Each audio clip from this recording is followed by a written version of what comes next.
Pronto, tá certo. Bom, muito boa noite a todos. Nós estamos aí na sexta edição dos encontros mensais da Ansub e hoje a gente tem o prazer de receber a professora Railene, que eu vou pedir para que ela faça sua apresentação logo em seguida.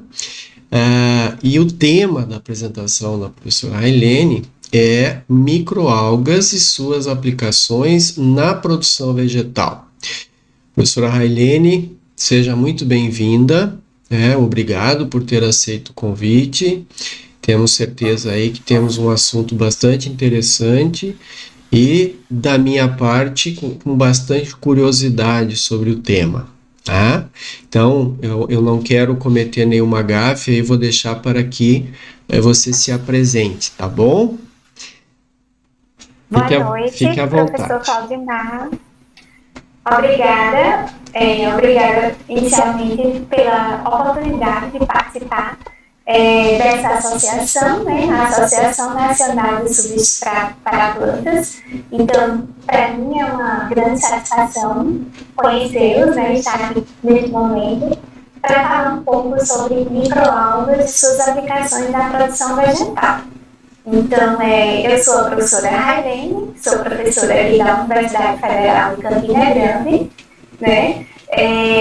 Leciono aqui na universidade já tem 14 anos e temos um histórico já de início de trabalhos envolvendo microalgas, né?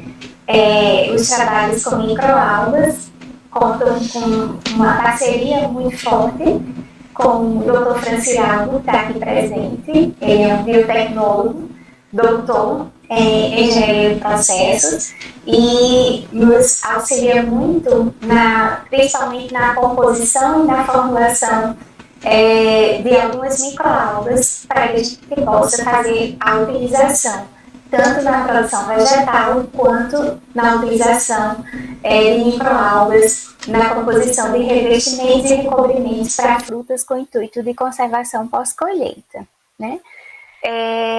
Eu vou colocar aqui o meu slide para que eu possa expor melhor essa introdução, tá certo? Essa introdução inicial. Vou colocar aqui no modo de tela cheia. Acho que todos estão vendo, estão me ouvindo bem? Sim, professora Railene, muito bem. Fique bem à vontade. Está bem claro aqui para nós. Obrigada. Então, nessa apresentação inicial, coloquei aqui o link de acesso ao meu currículo Lattes, o ORCID, e gostaria de informar que a gente realmente trabalha com forma mais consolidada em 2 grupos de pesquisa. Produção de hortícolas no semiárido paraibano. Então, esse é um grupo assim, de pesquisa no qual consta grande parte da nossa produção científica, e o outro é engenharia e sistemas de inovação tecnológica, no qual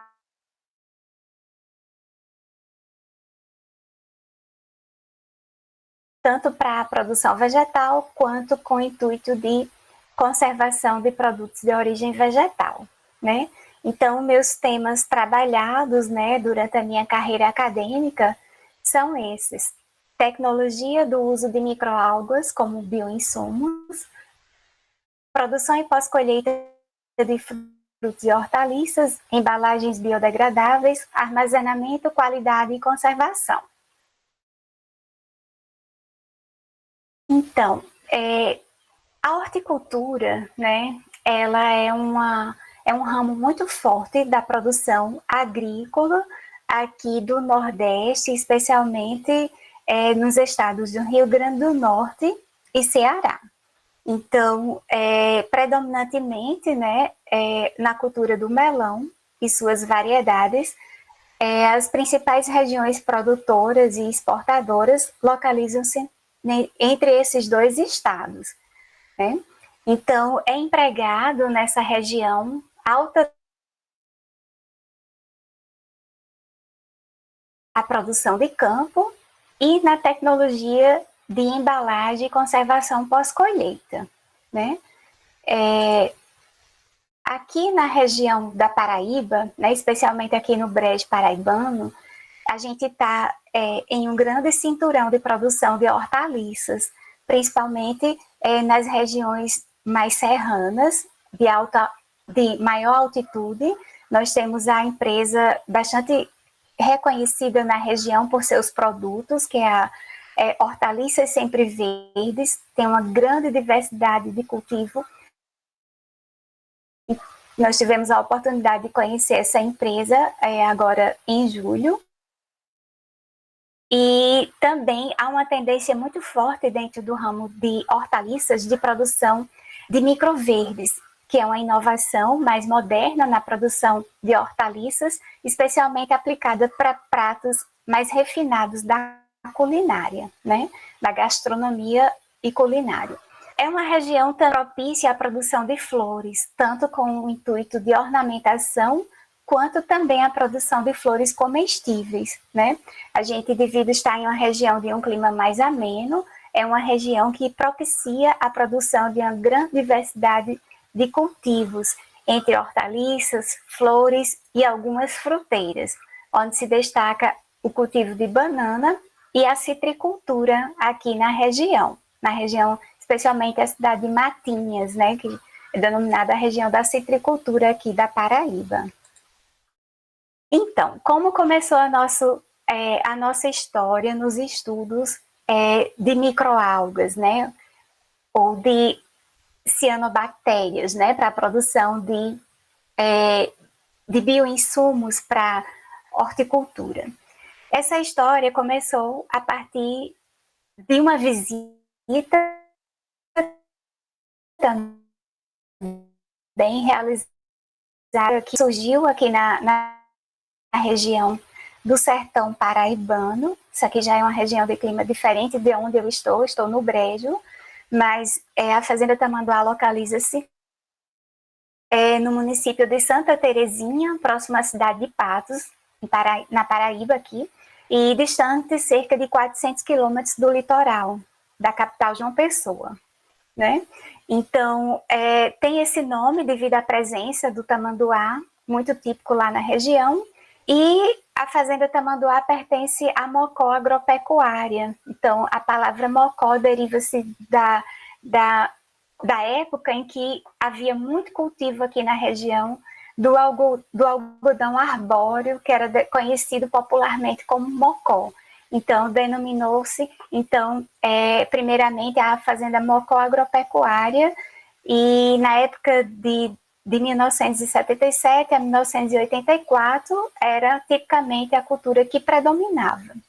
Então, pelas imagens, a gente vê, né, uma empresa localizada com grande potencial de desenvolvimento em plena região semiárida caatinga nordestina. Em 2012, tivemos a satisfação de visitar a empresa e reunimos um grupo de professores aqui da UFCG, do campus de Pombal, e visitamos a Fazenda Tamanduá, localizada em Souza, né? Fomos recebidos pelo proprietário, o Dr. Pierre Landau, que nos mostrou toda a potencialidade da empresa e sua diversidade e interesses no desenvolvimento de culturas introduzidas ou iniciativas inovadoras para a região, onde foi destaque na época, né, o desenvolvimento de cultivos com romã, onde a empresa tinha um projeto de implantar 40 hectares de romã, com o intuito de exportar o fruto com um padrão de qualidade superior, orgânico. A empresa tem um viés de produção orgânica e biodinâmica muito forte, e tinha a tendência de buscar tecnificação para que essa fruta fosse exportada in natura para o mercado europeu. A empresa, ela realmente tem um potencial de uma grande diversidade de produtos, entre a criação de animais, produção de mel, produção de queijos diversos, né, produção de manga orgânica, tanto a polpa para exportação quanto a fruta in natura.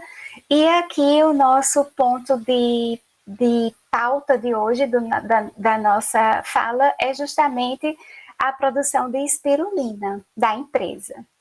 Então, a produção da espirulina é um dos produtos da empresa, né, dentre esses que eu acabei de mencionar, além da produção de hortaliças, que também eles produzem, né, melancia orgânico, possuem certificações, né, de orgânico, produção biodinâmica, e tem a certificação de produção orgânica para exportação para os Estados Unidos e o selo Global Gap, que identifica a agricultura segura e sustentável a nível mundial.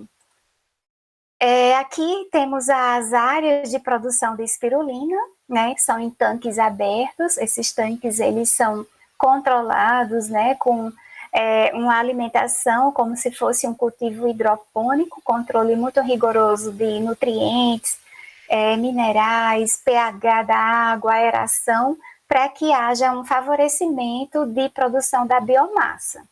Esse processo ele é todo feito a ponto de ser como foco principal a produção de espirulina para consumo humano. Então, a empresa ela produz a espirulina com o intuito de comercializar. O foco principal é a espirulina para uso humano, tanto em comprimidos, como a gente vê aí na foto, quanto a espirulina em pó.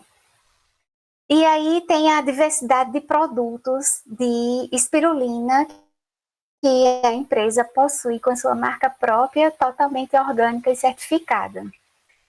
Porém, a produção de espirulina gera resíduos, né? E bastante resíduos. E um dos desafios durante nossa visita à empresa foi encarar, então, a utilização do resíduo da espirulina, que a empresa gostaria de transformá-la em um produto que foi denominado em Espirufert, fertilizante orgânico simples, classe A, marca Tamanduá.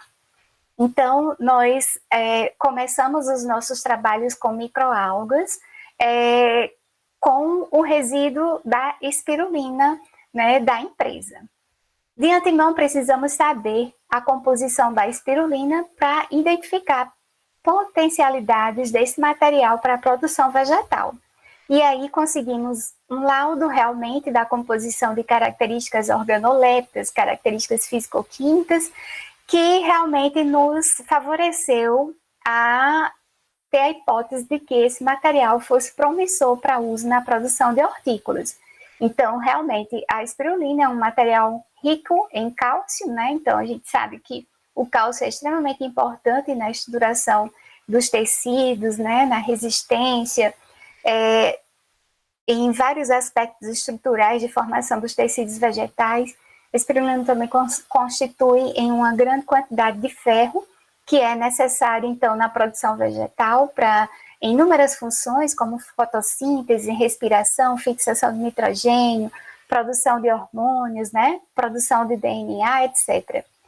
Possui níveis muito elevados, né? Bastante interessantes de fósforo, né? Bastante importante para o desenvolvimento radicular. E isso é uma coisa que nos chama bastante atenção, porque na produção vegetal, na produção de mudas, devemos ter atenção especial à formação de raízes, para que a planta possa absorver bem os nutrientes e formar uma boa área foliar para o seu desenvolvimento e a sua sobrevivência em campo.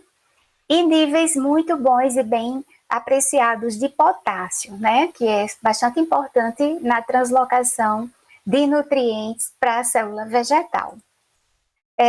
As amostras de espirulina estudadas, elas praticamente eram ausentes de metais pesados ou agentes contaminantes e um nível de proteína muito elevado, riquíssima em aminoácidos e peptídeos, que nos chamou bastante a atenção pela potencialidade que teria em possivelmente ser absorvida pelas plantas durante a fase de produção de mudas, né, nessa fase inicial. Tivemos a curiosidade, né, juntamente com o Dr. Franciraldo, de fragmentar a espirulina e tentar observar se conseguiríamos as nanopartículas de espirulina, na intenção de que se aplicadas em plantas, haveria maior possibilidade de serem absorvidas com maior facilidade e proporcionar melhor desempenho vegetativo. É uma dificuldade muito grande que a gente encontrou de realmente caracterizar nanopartículas, não conseguimos fazer isso pela grande capacidade que tem essas partículas de aglomerações, alta capacidade higroscópica, mas conseguimos uma granulometria bem reduzida da espirulina em pó, que aí foi objeto de estudo para os últimos trabalhos que a gente vai apresentar aqui. Uma outra microalga que depois, né, desenvolvendo os estudos com a espirulina, né, na verdade a espirulina é uma cianobactéria, mas a chlorella é de fato uma microalga verde, e aí nós, a partir de isolamentos, né, de cepas originários da tese de doutorado do Dr. Frei Ciraldo, nós conseguimos aplicar essa microalga na produção vegetal e observar os efeitos dela também.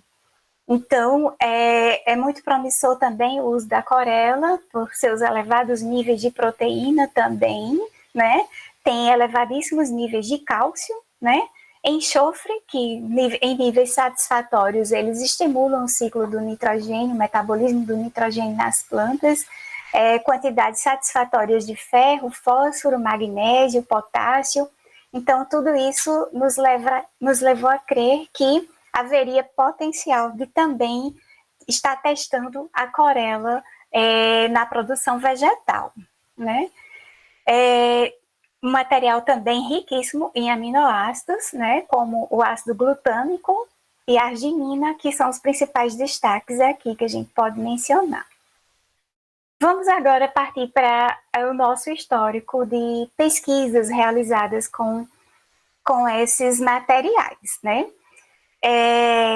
O primeiro estudo, né, trata-se da dissertação de mestrado de Débora Samara Oliveira e Silva, que teve como título Produção, Fisiologia e Qualidade Pós-Colheita da Alface Elba sobre adubação foliar com Spirulina platensis. Então, o objetivo do trabalho dela foi estudar a produção, a fisiologia e a qualidade pós-colheita da alface em função das diferentes concentrações de espirulina, mas a espirulina no formato de espiroferte, que é aquele resíduo orgânico denominado, né, fertilizante orgânico simples classe A, marca Tamanduá. E aí foi aplicado via foliar durante o cultivo em campo. Esse estudo ele ocorreu em duas etapas. A primeira etapa foi realmente a fase de campo, no qual estudamos a fisiologia do desenvolvimento das plantas, a produção, e testamos doses de espiroferte, as doses variando de 0 a 7,5%.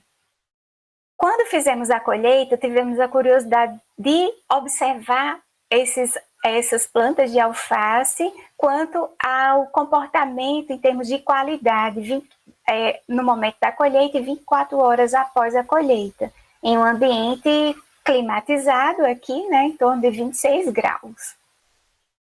Então, fizemos uma caracterização química e física do espiroferte aqui em laboratório e podemos verificar, né, que é um material realmente que se destaca pelo maior índice de matéria orgânica. Essa tabela ela foi tirada, né, como um print da dissertação de Débora, né, que eu não quis interferir na originalidade, nem dos dados, nem da forma como ela está publicada, certo? E aí nós vemos que é um material que tem uma boa CTC, né, e boas quantidades, né, de elementos minerais, especialmente ferro, né, e boro, que se destacam especialmente aqui na composição. Ao aplicar, né, nós tivemos que preparar essas concentrações, fizemos diluições em solução aquosa, né, na verdade formando suspensões, no qual tivemos essas proporções aqui. Avaliamos pH e a condutividade elétrica, e o que a gente observa é que, à medida que a gente aumenta as concentrações do espiroferte, a condutividade elétrica ela tende a aumentar também, né? Isso pode ser satisfatório na produção vegetal. E aqui nós temos um demonstrativo de todo o trabalho que foi feito. Realmente foi um trabalho de campo, como a gente pode ver. Tivemos todo o preparo do terreno, né, o cuidado na confecção dos canteiros. Tivemos que estender sombrite, porque a insolação aqui no Nordeste ela é muito alta, praticamente é o ano inteiro, com muito sol. Fizemos a produção de mudas em casa de vegetação e o plantio das parcelas, né, com as mudas produzidas e confeccionadas. As aplicações elas ocorreram por parcela via pulverização foliar das soluções, né? E com esse isolamento, com o cuidado de que não houvesse respingos para as parcelas vizinhas. O estudo foi feito em delineamento em blocos, os blocos foram identificados e as parcelas e com seus níveis de tratamentos também identificados em cada uma delas. Fizemos análises fisiológicas, né, com o uso do IRGA nas plantas e o cultivo realmente até o ponto de colheita comercial. Como resultado principal desse estudo, né, nós tivemos que o efeito mais interessante e impactante disso tudo que a gente conseguiu extrair foi realmente o efeito do Espirofert na melhoria e na qualidade pós-colheita da alface. Então, as plantas de alface, fisiologicamente, a gente pôde comparar como plantas mais vigorosas e com um verde mais atrativo. Provavelmente em função realmente da deposição de ficocianina, que é realmente o pigmento predominante da espirulina, que dá a coloração mais intensa e que proporcionou melhoria na aparência e na qualidade da alface. Não houve praticamente diferenças em relação aos atributos fisiológicos ou minerais da planta, né? Esses resultados foram apresentados em congresso, né, pela Débora, que a gente tem a foto dela. Débora hoje, né, já concluiu seu doutorado, já está fazendo um pós-doutorado, e esse trabalho também, né, os principais resultados desse trabalho, eles foram publicados em revista, e nesse artigo publicado a gente enfatiza justamente os principais efeitos, né, como as análises de clorofila total, né, observando-se uma quantidade maior acumulada, depositada nas folhas da alface, tanto no momento da colheita, quanto 24 horas após a colheita, em função especialmente das aplicações de espirulina e devido às concentrações de clorofila A e B que puderam ser vistas e analisadas, de modo que as concentrações foram fundamentais para uma melhoria no desenvolvimento dessas características de qualidade. Posteriormente, né, dado os resultados primários, né, dessa pesquisa com alface, iniciamos uma atividade em parceria com a Fazenda Tamanduá, na qual resultou em um trabalho de iniciação científica financiado pela própria Fazenda Tamanduá. O George, né, que foi estudante de agronomia, ele recebeu uma bolsa de iniciação científica pela empresa para que pudéssemos dar continuidade, né, aos trabalhos da empresa em testar os efeitos do Espirofert. E aí, George, durante todo o período de graduação, foi bolsista da Fazenda Tamanduá. Realizamos os trabalhos, né, com um PIBIC, né, teoricamente, só que voltado à empresa. Então, nesse estudo do George, por exemplo, né, ele foi publicado em revista, mas fizemos um estudo com berinjela e fizemos a aplicação do Espirofert e avaliamos o crescimento, produção e qualidade pós-colheita da berinjela. Esse foi também um trabalho de campo, no qual avaliamos a qualidade da produção e vários aspectos fisiológicos e de desenvolvimento das plantas e também a parte de qualidade pós-colheita, né? Esse trabalho foi interessante porque nós aplicamos um experimento do tipo fatorial, no qual desenvolvemos 4 manejos distintos, né? E acompanhados de acordo com o crescimento das plantas. Se a gente observa aqui, nós tivemos o primeiro manejo com a aplicação como se fosse um ponto de partida, né, quando a planta estava no início do desenvolvimento, a aplicação de 10, 15, 25 e 35 gramas por litro de espiroferte. Essas concentrações foram aumentando 5 gramas por litro a cada manejo, acompanhando o desenvolvimento, o crescimento das plantas, né? Então, esse trabalho proporcionou vários resultados, né? Aqui nós temos alguns deles, mas o que foi mais marcante foi a produtividade do cultivo maior nos manejos em que utilizamos menores quantidades de espiroferte. Isso foi considerado já, né, uma descoberta e um avanço que a gente tentou aprimorar esse conhecimento para os trabalhos posteriores. Praticamente não vimos diferenças nas plantas, nos manejos, em função dos níveis de nitrogênio, fósforo, potássio ou sódio. Com relação aos atributos de qualidade pós-colheita, né, da berinjela, em função dos manejos de aplicação dos fertilizantes em campo, verificamos uma melhoria na firmeza dos frutos durante todo o armazenamento, né? E também em determinados momentos nas características de sólidos solúveis.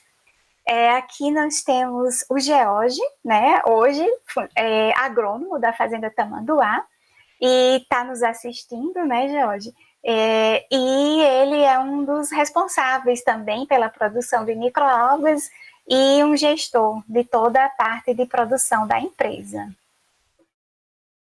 Um outro estudo que nós fizemos, né, aplicando aqui o uso da espirulina também, para avaliar o crescimento, a fisiologia, a biomassa de mudas de mamão, né? Então, esse trabalho, né, que está aqui nesse artigo publicado, ele foi trabalhado também a partir do espiroferte, e aí com doses de aplicação de 0, 1, 2, 3 e 4%. Veja que do primeiro trabalho a esse, a gente tem diminuído as doses, né? Por quê? Porque começamos a perceber que doses menores, elas eram melhor aproveitadas pela planta. Então, essas características, né, elas foram avaliadas na qualidade das mudas de mamão, e esse trabalho, ele já refina mais essa questão, que o uso da dose de 1%, ela promoveu a melhor performance de desenvolvimento das mudas, né?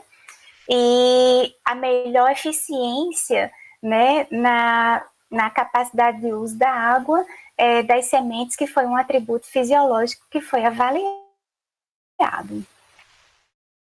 Depois, fizemos uma outra dissertação, né, com o Wellington Alves Guedes, né, também o Wellington já está concluindo o doutorado dele.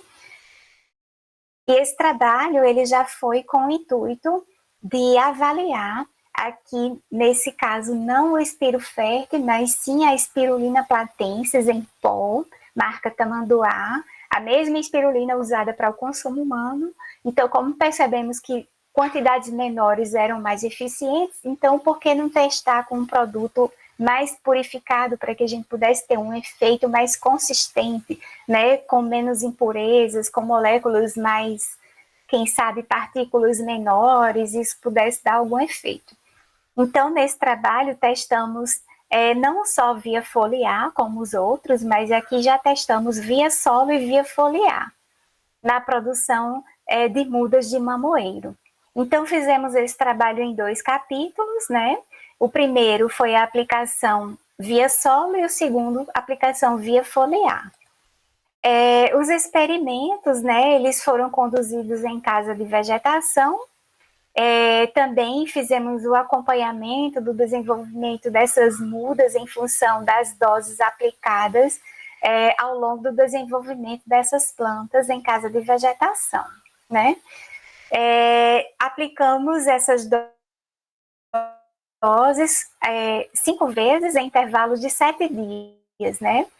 A primeira aplicação na produção das mudas de mamão aconteceu por volta aos 16 dias após a semeadura. E a partir daí, semanalmente, até completar a quinta aplicação, quando então fomos avaliar o experimento. E aí fizemos, né, essa caracterização das soluções, né? Verificamos então que há praticamente uma pequena redução no pH com o aumento da concentração de espirulina na solução e um pouco de condutividade elétrica também, um pequeno acréscimo também na condutividade elétrica, até 2%. Então, esses foram os principais resultados, né? Eu acredito que impactam mais, então, na aplicação via solo, esse daqui feito com uma mão formosa.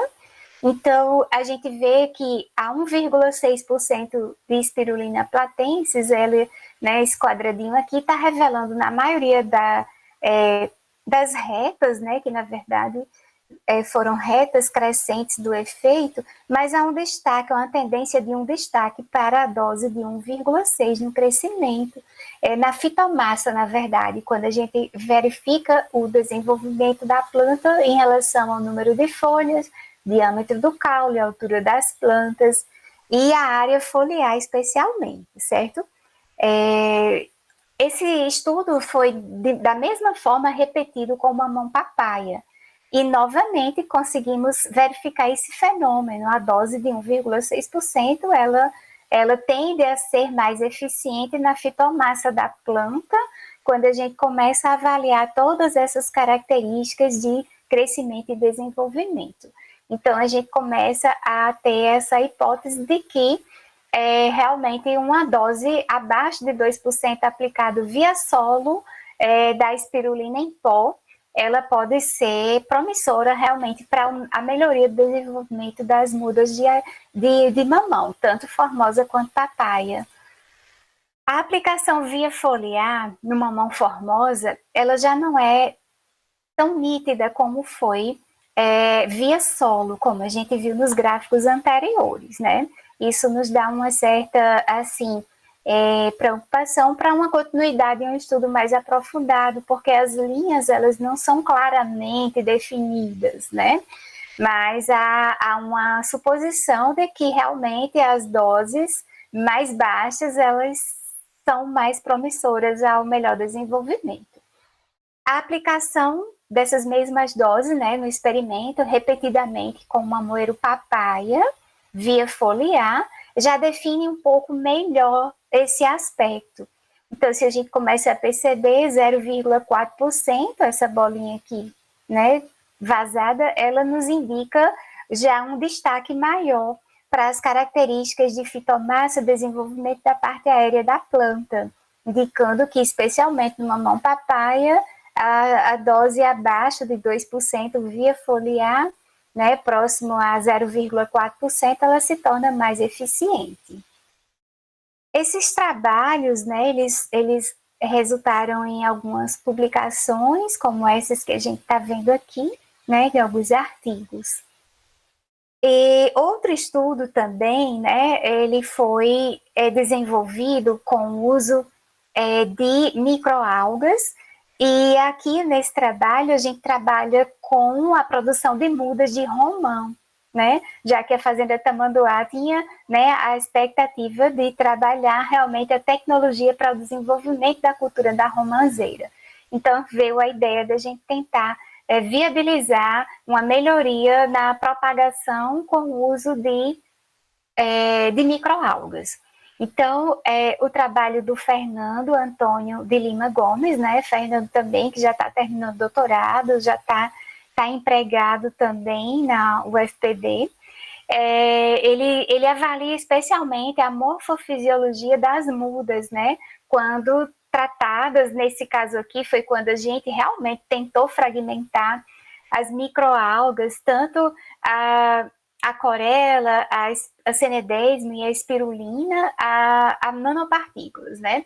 até a gente não ter realmente uma certeza, ao momento da fragmentação a gente conseguia as nanopartículas, mas aí a gente começou a perceber que elas não tinham estabilidade, elas tendiam a se aglomerar novamente e já se desfaziam, então a gente não consegue de fato obter partículas nano desses produtos biológicos, é muito complicado, muito difícil, mas mesmo assim nós tratamos ainda do tema, né, da dissertação dele.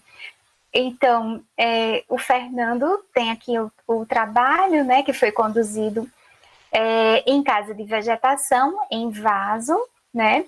Ele trabalhou num delineamento inteiramente casualizado, em casa de vegetação, né? E testou doses das microalgas, né?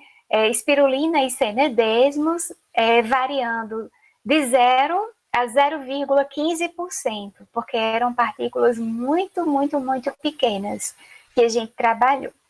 Então, fizemos então a aquisição de estacas, né? Obtivemos estacas de plantas matrizes, plantamos essas estacas em um substrato contendo solo, um substrato comercial e um substrato bovino na proporção de 3:1:1, todos iguais. Esperamos o desenvolvimento dessas plantas, a uniformização do lote, e obtivemos 30 plantas uniformes. Com essas 30 plantas, padronizamos o desenvolvimento da parte aérea, né? Fizemos uma poda em todas elas, mantendo 2 ramos equidistantes com números de folhas e diâmetros similares, para que a gente pudesse comparar essas características fisiológicas. Aos 120 dias após o plantio das estacas, nós fizemos a aplicação dos produtos via foliar, e aos 135 dias, né, fizemos as análises fisiológicas das plantas com o uso do IRGA. O IRGA é um analisador de gás carbônico a infravermelho portátil, né?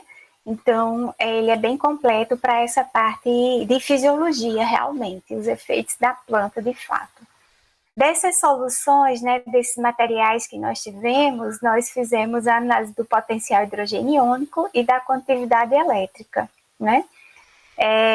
A gente vê que há uma tendência da condutividade elétrica ser um pouquinho maior nas formulações com espirulina platensis, né? Especialmente na dose de 0,15, né?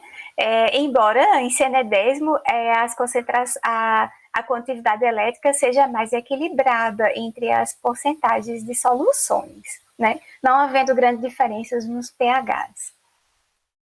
Como principal resultado desse trabalho, né, desse trabalho de mestrado, nós verificamos que, comparando-se a espirulina com o cenedesmo nas plantas, em relação a esses atributos fisiológicos, a condutância estomática ela foi mais satisfatória com o uso da espirulina, assim como a concentração interna de dióxido de carbono, né, comparado com as cenedesmos, e também a taxa de transporte de elétrons. Houve uma tendência de que a espirulina realmente ela tivesse mais eficiência na capacidade fotossintética da planta.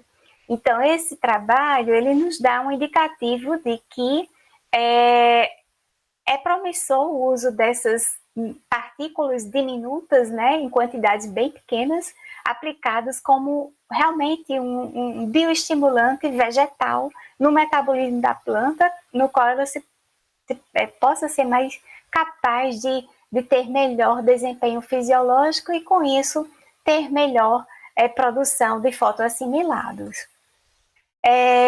Então, por fim, né, como resultado principal desse estudo, então podemos dizer que as microalgas, elas realmente proporcionou melhor número de brotações e crescimento dos ramos, né, que foi avaliado, e as doses de 0,05 e 0,10% da microalga Spirulina platensis, ela proporcionou melhor desempenho quanto à fisiologia da planta. Essas plantas que a gente mostrou aqui nesse início, né, elas não foram destruídas nesse trabalho, né? Nós não tivemos essa coragem. Porque geralmente a gente faz massa fresca, massa seca da parte aérea do sistema radicular. E aí nós fizemos um pomar de romanceira e hoje as plantas estão assim, né? Estão realmente bem desenvolvidas e estão frutificando. Um outro trabalho também desenvolvido, né, aqui com o uso de clorela, foi feito para verificar o desempenho da clorela em mudas de meloeiro. Esse trabalho foi também uma dissertação de mestrado da aluna Ana Paula Nunes Ferreira. Ana Paula também já está em etapa avançada já do doutorado, e Ana Paula testou o uso da clorela tanto na produção de mudas de meloeiro cantalupe quanto meloeiro amarelo. Então, ela fez um experimento com 3 concentrações distintas de espirulina. Tomamos como base, por exemplo, o efeito da espirulina do trabalho de Wellington, feito anteriormente, né, com a espirulina em pó, e aqui nós tomamos como esse princípio essas concentrações do trabalho dele para usar, para verificar o efeito da clorela. E aí avaliamos a qualidade e o desempenho fisiológico dessas plantas por um período de 15, 18, 21, 24, 27 dias após a semeadura. Foram utilizados 10 repetições por tratamento, então totalizou 150 mudas. Aqui as soluções prontas para uso, né? E as mudas, as sementes, elas foram cultivadas em tubetes e aplicamos, então, um volume de 10 ml por vez, né? Todas as vezes que ia fazer aplicações. Nesse estudo também mudamos um pouco sobre a técnica de preparo dessas soluções, né? Tentando aprimorar ou verificar o efeito. Então, verificamos que a microalga, há uma certa agitação constante por um tempo de agitação maior do que o convencional que a gente fazia. A uma temperatura mais elevada, ela proporcionava melhor efeito, né, no desenvolvimento das plantas. E a partir daí começamos a trabalhar dessa forma, especialmente a partir desse estudo com clorela. Então, isso daí era feito a cada aplicação, né? Esse procedimento era feito a cada aplicação, repetidamente.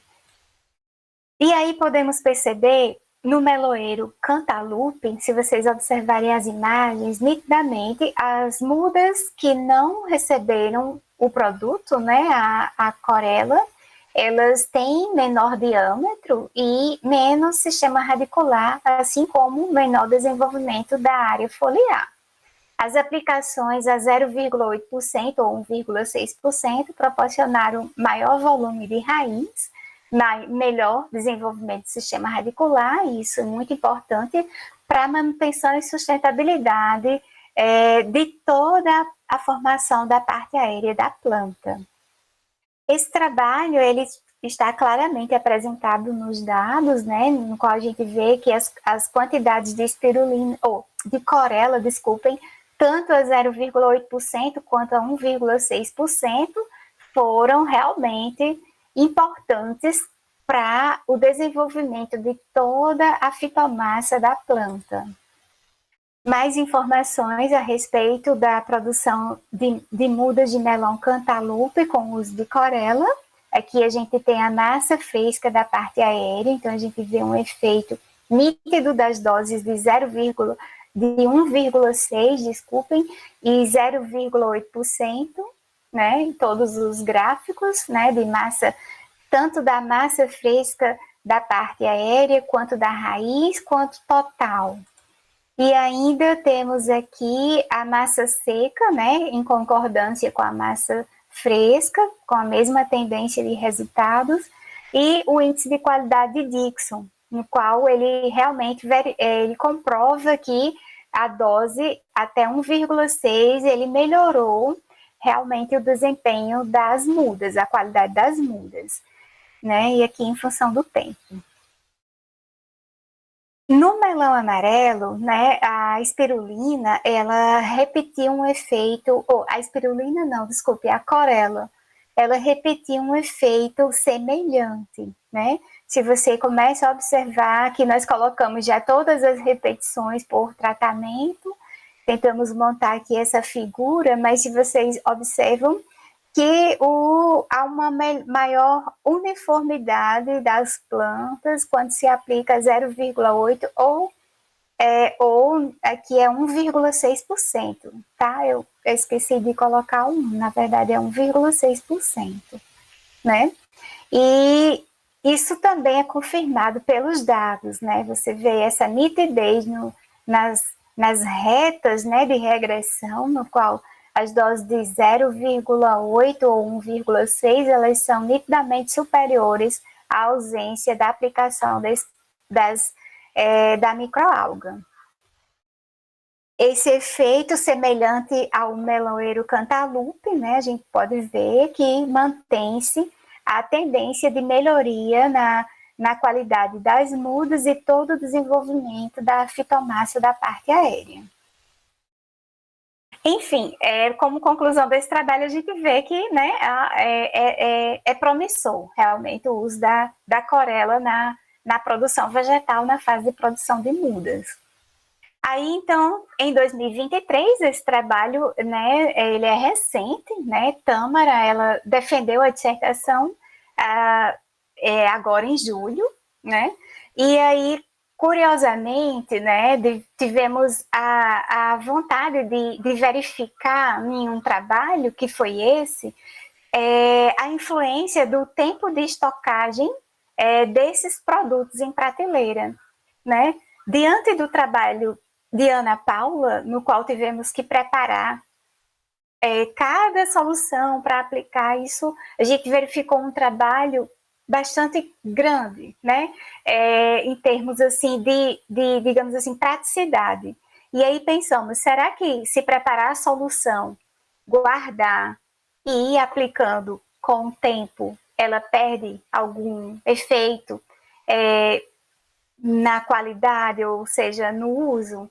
Então, isso foi uma coisa assim curiosa, porque imagine se a gente recomenda a aplicação ou se algum produtor deseja usar alguma dessas microalgas, o tempo que ele passaria para preparar previamente esse produto e aplicar no campo, né, ou nas suas plantas. Então, às vezes, ele poderia preparar um volume maior, estocar e aplicar periodicamente esse produto. Então, isso foi o propósito principal desse trabalho, né? Verificar, então, essa capacidade. Sendo que, para isso, né, nós fizemos um trabalho em duas etapas. Primeiro, a confecção, estocagem e análise desse produto originário da espirulina platensis em pó, e, posteriormente, a reprodução, estocagem e aplicação, a avaliação da viabilidade da estocagem em função do desenvolvimento dessas plantas. Então, aqui, o procedimento aqui foi um pouquinho diferente dos anteriores, né? Nós preparamos uma suspensão de 1:10 e que resultou em 300 ml, né? Espirulina e água, solução aquosa. Colocamos esse material para centrifugação a 3.000 RPM por 40 minutos. Após esse procedimento, tivemos a separação do que a gente denominou de sobrenadante e de resíduo sólido. Então, geramos dois produtos com composições distintas por separação via centrifugação. Então, o sobrenadante, ele foi diluído a 30%, e estocado posteriormente. A intenção seria manter até 40 dias. O resíduo sólido também, ele foi diluído a 2,5%, porque ele era muito mais concentrado, e a intenção era verificar a estocagem até 40 dias.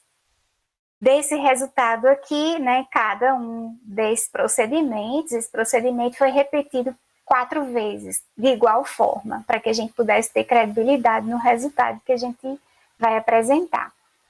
Realmente, a estocagem ela não aguenta até 40 dias, né? no máximo até 20 dias. Há uma viabilidade de você produzir e estocar, usando esses procedimentos aqui, tanto um produto quanto o outro, né? Aqui estão os produtos, nós fizemos análises tanto do sobrenadante quanto do resíduo sólido, e verificamos, por exemplo, no sobrenadante, uma mudança, né, nítida de coloração com o armazenamento. Essa mudança deve-se justamente devido à centrifugação e à separação de componentes importantes. Provavelmente a ficocianina, que é um pigmento que dá a coloração numa tonalidade azulada, né? Ela foi, digamos assim, acumulada mais de um resíduo sólido. Haja vista que há uma tendência de menos mudança na coloração, embora a gente perceba mudança, sim, né, aos 20 dias, em função dos processos oxidativos mesmo, que ocorrem em função do tempo de armazenamento. Uma das características que realmente tornaria o produto limitante é o odor. A espirulina realmente nessa fase ela tem um cheiro que não é muito agradável, lógico. Mas, no entanto, vamos passar aqui para os resultados. Não é para consumo humano, é para uso em plantas, né? Nós vamos ver aqui que os resultados das análises, os atributos necessários que a gente considerou para o desenvolvimento vegetal, eles praticamente foram pouco ou estatisticamente não foram alterados, né? Realmente os dados de colorimetria indicam a mudança do sobrenadante, né, desse primeiro produto aqui, a transformação da coloração verde para amarelo, praticamente um amarelo ouro, né? Aquele amarelo mais intenso. E no resíduo sólido, a gente vê um certo aumento na condutividade elétrica, praticamente pouca alteração no pH, e a tonalidade esverdeada azulada, ela tem pequenas alterações, mas não tão assim evidentes como o do sobrenadante, que mudou para um tom de amarelo. Aqui o procedimento que foi realizado em laboratório, né? E a simulação aqui da estocagem dos produtos, e aqui a simulação da aplicação na produção vegetal. Então, foi aplicado 50 ml por planta na segunda etapa, porque a segunda etapa justamente foi para a gente identificar se esse produto estocado até 20 dias não promoveria influência no desenvolvimento vegetal, né? Então, foram feitas 2 aplicações, né, para cada tempo de estocagem. E verificamos, fizemos aqui uma espécie de cronograma para a gente se orientar em datas e tempos de aplicação, conforme o tempo de estocagem. As avaliações, né, nas plantas, elas aconteceram aos 35 dias após a semeadura. E aqui temos o resultado do primeiro experimento na aplicação das plantas, que foi em função da aplicação do produto oriundo do sobrenadante. Então, a gente vê que praticamente as plantas elas não alteraram na fitomassa ou no índice da qualidade Dixon, em função do tempo de estocagem desses produtos. Nem tampouco o resíduo sólido promoveu alterações nas variáveis de fitomassa ou do desenvolvimento das mudas ou no índice de qualidade Dixon. Isso é um indicativo de que os produtos que foram confeccionados nesse estudo, eles podem ser preparados e estocados e podendo ser utilizados por um período de até 20 dias de armazenamento, que para a produção de mudas, no caso que foi aplicado nas mudas de maracujá amarelo, não houve diferença entre tempos de estocagem. Então, você pode preparar o produto e já aplicar, ou você pode estocar até 20 dias e aplicar que proporciona praticamente o mesmo efeito na produção vegetal. Esse é uma ilustração, né? É uma resposta a esses resultados que a gente está expondo, que realmente a gente não identifica grandes variações nas mudas quando foram avaliadas em função dessas metodologias de preparo e estocagem por até 20 dias, né? Lembrando que a estocagem foi em temperatura de 27 graus, né? Considerado uma temperatura ambiente aqui para a nossa região. Só para a gente finalizar, eu acho que o pessoal já está meio cansado, né?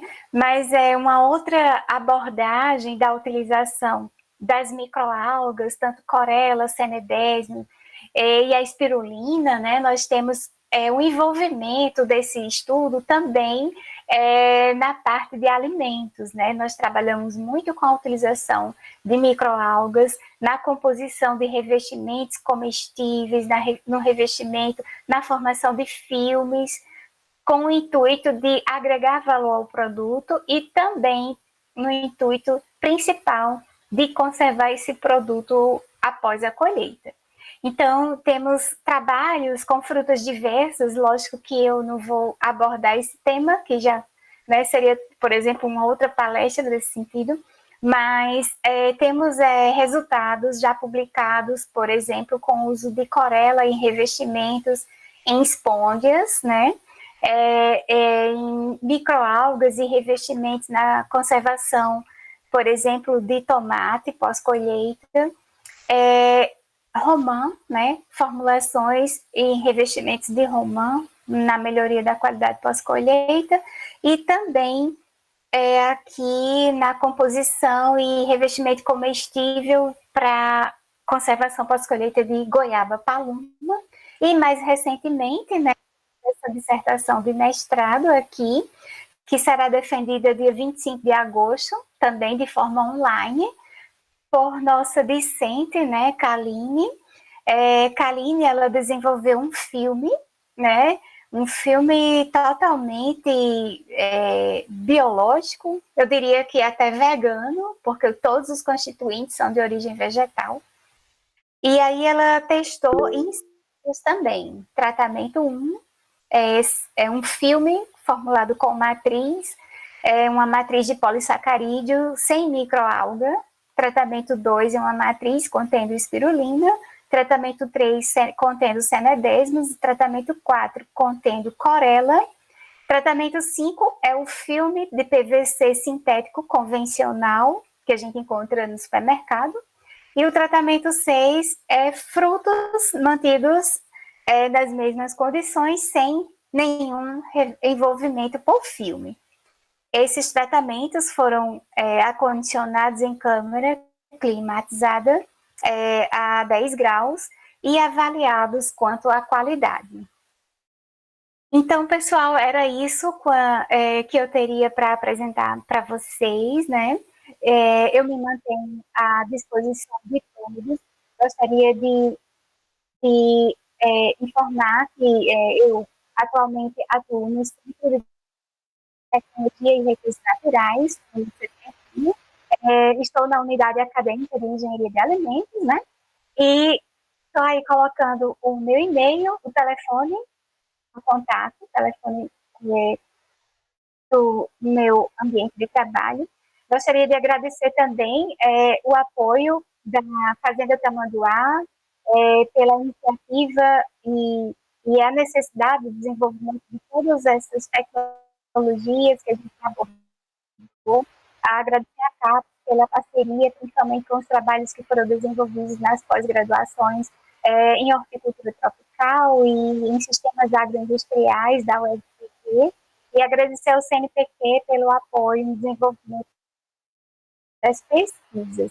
Então, vou passar a palavra para Claudimar, né? Claudimar, professor, não sei se eu passei do tempo, se eu falei demais, mas agradeço imensamente essa oportunidade. Muito bem, muito obrigado, professora Railene. Muito interessante seu trabalho. E de imediato, então, a gente abre para questionamentos. Teve uma pessoa que levantou a mãozinha ali, a Bruna Martins, para uma pergunta. Bruna, por favor, fique à vontade.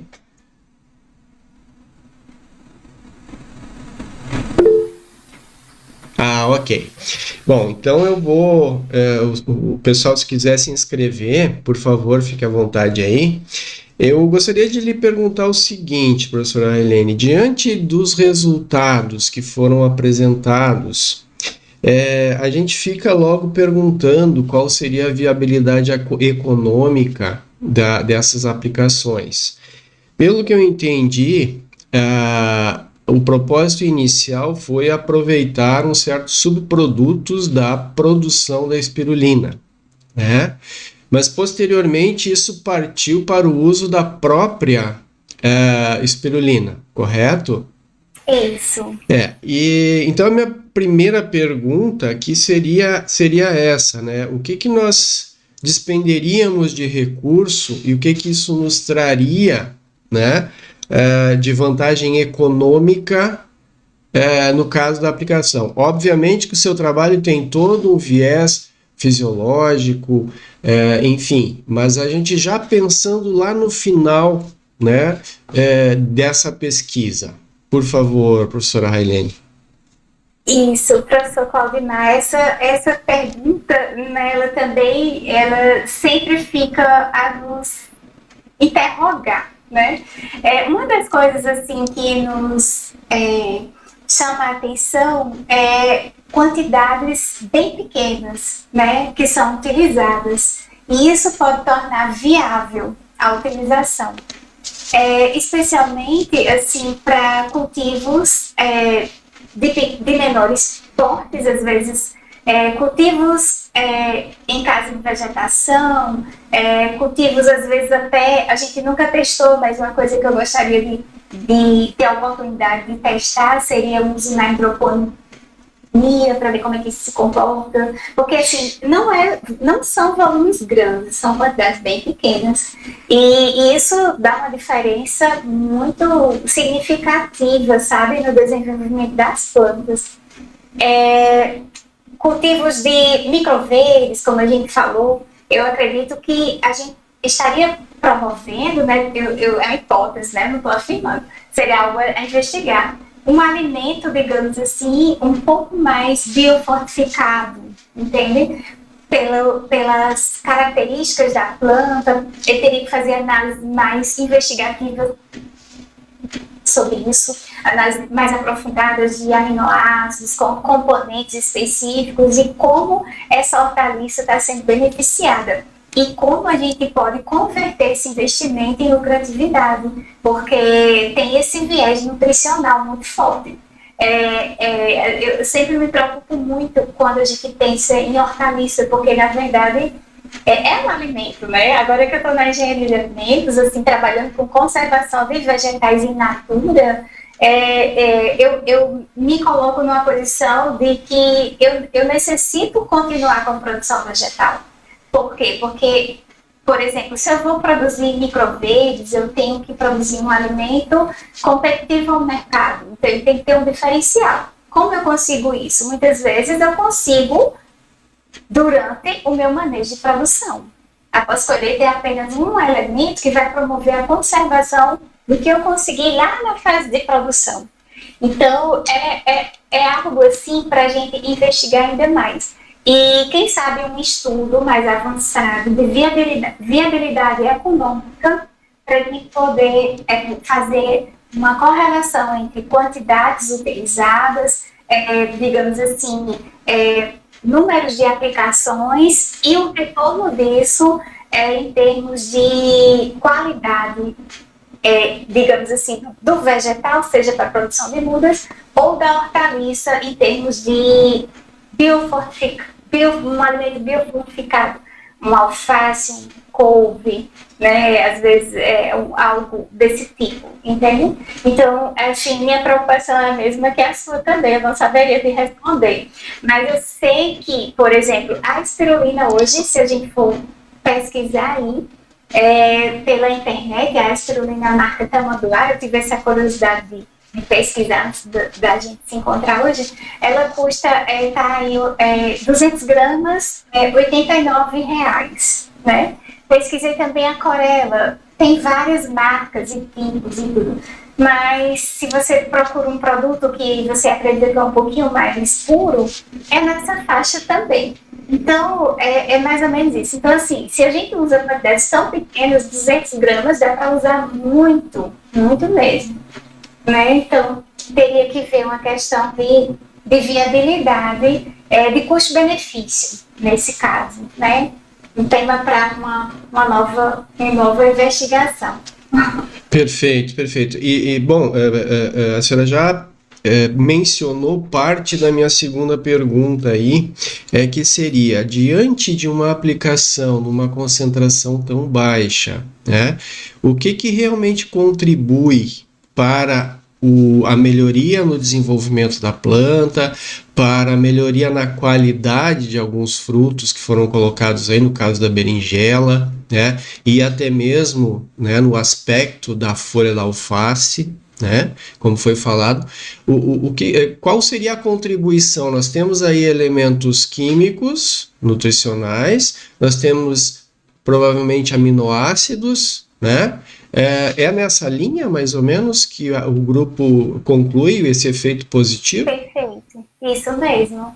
A gente começa a levantar a hipótese de que quanto menor o tamanho das partículas, maior a possibilidade da planta estar retendo componentes minerais, né? Conseguir talvez atravessar a membrana e isso ser aproveitado pela planta de melhor forma. Tanto quanto ferro, fósforo, magnésio, cálcio, enxofre, quanto mesmo os aminoácidos. E isso realmente se torna promissor. Com relação àquela pigmentação da própria alface, né, o que a gente pode acreditar é que realmente as ficocianinas elas foram absorvidas, né, porque realmente realçou a coloração das folhosas, né, da superfície. Então, a gente acredita que isso pode ter acontecido. Agora seria um estudo, digamos assim, mais refinado, né, mais investigativo para saber como é esse mecanismo de absorção, como isso é possível de ser feito, né? Então, assim, aqui a gente tem basicamente um ponto de partida que a gente acredita que isso, né, deve ter acontecido. Perfeito. Toda boa pesquisa, ela além de nos trazer respostas, gera outras perguntas, né? E muito, muito, muito bacana. Gostei. Pessoal, alguém tem algum questionamento para a professora Railene? Rodmar, vou fazer uma pergunta. Por favor. Parabéns, prof. Railene, pela apresentação. Muito interessante, né? Um tema diferente também, E muitos anos de pesquisa, né? A gente viu desde 2012, eu acho que tu iniciou, né, a apresentação para nós. Então, a minha dúvida é bem geral ali em relação ao uso dos biofilmes. Se tem, o que tu mostrou no final, né, alguns trabalhos ali, se já tem a vida útil desse produto, assim, de uso na prateleira, vocês têm ideia mais ou menos? Então, os revestimentos, né, que a gente vem trabalhando com as microalgas, eles são bastante promissores para a conservação e preservação de constituintes dos produtos, né? Então, a gente faz análise de qualidade de compostos bioativos como vitamina C, compostos fenólicos e etc. E uma das coisas que nos chamam bastante atenção é que essas microalgas, né, principalmente a Corella, ela tem uma capacidade de preservar as propriedades antioxidantes desses frutos. Então, você vê, por exemplo, a gente tem feito trabalhos com manga, inclusive publicado já tem, né? Com manga, com a própria romã, com as esponjas, E sempre me chama a atenção essa característica, né? Principalmente com o atributo vitamina C. Ela tende a ser preservada. Isso eu acho fantástico. Para mim, só isso já atende o propósito, sabe? Porque uma vez que ela não é degradável, então, principalmente se você pensa que a gente está no Nordeste, uma região com déficits nutricionais e tudo, você tem um revestimento que é capaz de preservar as propriedades organolépticas e nutricionais de frutas, ao mesmo tempo que os revestimentos são ricos em ferro, ricos em cálcio. Então, isso também, se você vai ingerir vamos supor, uma esponja, uma cajarana, um bocajá, revestido com isso, você está adicionando minerais importantes que podem combater a desnutrição, a anemia, entende? Então, esse viés eu acho fantástico também, do uso das microalgas, né? Eu sou encantada com esse tema, porque eu acho muito rico. E, assim, é uma trajetória imensa de investigação, né? E quanto mais, como o professor Claudimar falou, quanto mais a gente estuda, quanto a gente descobre, mais interrogações vão surgindo. Parabéns. Que bacana, a gente percebe aí a empolgação da professora Railene e não é para menos, né? É um assunto bastante instigante. Que legal. Estamos avançando no horário aí, pessoal. Se ninguém mais tem questionamentos, então a gente encaminha para a nossa finalização aqui. Ok? Bom, professora Railene, muito agradecido, então, em nome da ANSUB, a gente agradece pela sua participação aqui conosco, né, a sua disponibilidade aí, envolvendo o seu tempo, e trazer para nós aí a apresentação desse trabalho do grupo, que é muito, muito bacana, tá? E antes de lhe passar a palavra, então, eu convido a todos, né, que continuem acompanhando os nossos encontros mensais aí. Todo início do mês a gente faz uma divulgação pelo Instagram, pelo grupo de WhatsApp, né, e demais mídias que a gente controla aí enquanto associação, né. E cada encontro, né, um tema diferente, um convidado diferente, né, assim como foi dessa vez, né, algo que nós não tínhamos tratado ainda dentro da ANSUB, nem dos ENSUBs, na verdade, né, os encontros que acontecem desde o final dos anos 90, aí, nós não tínhamos ainda conversado sobre o uso de microalgas. Obviamente é um assunto mais recente, né, mas vem a calhar aí porque também tem a ver com o uso do insumo substrato também. Professora Railene, muito agradecido pela sua participação, né, e deixo a palavra, então, com a senhora aí, por favor. Eu que agradeço, professor Claudimar, a oportunidade, né, e a oportunidade de a gente ter esse momento de apresentação, de mostrar nosso trabalho, né, as nossas atividades aqui na Universidade Federal de Campina Grande. E gostaria de agradecer também aos alunos que estão aqui, né, assistindo, e muitos deles, a apresentação dos próprios trabalhos deles, né, pelo esforço e dedicação. Agradecer a parceria do professor, do Dr. Franciraldo, que estava aqui presente, não sei se ainda está.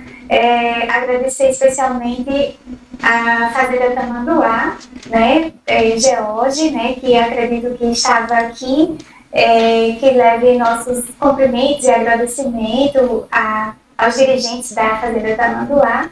E, enfim, só tenho que agradecer a todos e por tudo. Perfeito, muito obrigado. Então, encerramos por aqui, né? Nós teremos o nosso próximo encontro no dia... deixa eu ver se eu me acho aqui na minha agenda, me ajudem. Eu coloquei 4 de setembro ali para nós. 4 de setembro, que vai ser sobre cultivo indoor, né? Isso. Com o pesquisador Felipe Purquério. Estão todos convidados aí para assistir. Muito boa noite a todos, obrigado pela presença, professora Railene, mais uma vez, obrigado, um grande abraço e fiquem com Deus. Fiquem com Deus, obrigada pessoal, tchau, tchau. Tchau.